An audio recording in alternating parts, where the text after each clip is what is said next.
এক সময় এই বাংলাদেশ ছিল সবুজে ভরা এক স্বর্গ। গ্রামের পথ ধরে বয়ে যেত খালের পানি, গাছের পাতায় থাকতো শিশিরের হাসি। শিশুরা নদীতে ঝাঁপ দিত, বাতাসে বয়ে বেড়াতো ধানের গন্ধ।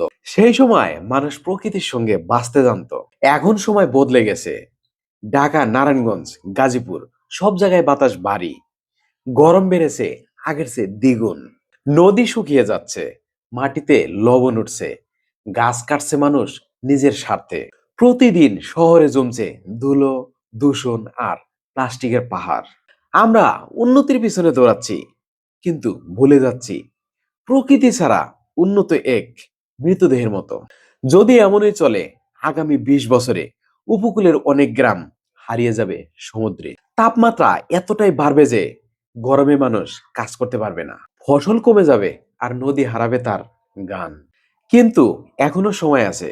যদি আমরা সবাই একসাথে দাঁড়াই, একটা গাছ লাগাই, নদী পরিষ্কার রাখি, প্রতিটি শিশুকে শেখাই প্রকৃতির মূল্য, তাহলে এই দেশ আবার সবুজে ঢেকে যাবে।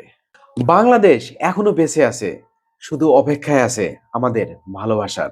কারণ প্রকৃতি রাগ করলে মানুষ টিকবে না, কিন্তু যদি আমরা প্রকৃতিকে আলিঙ্গন করি, তবে আগামী সূর্যোদয় হবে আশার সূর্যোদয়।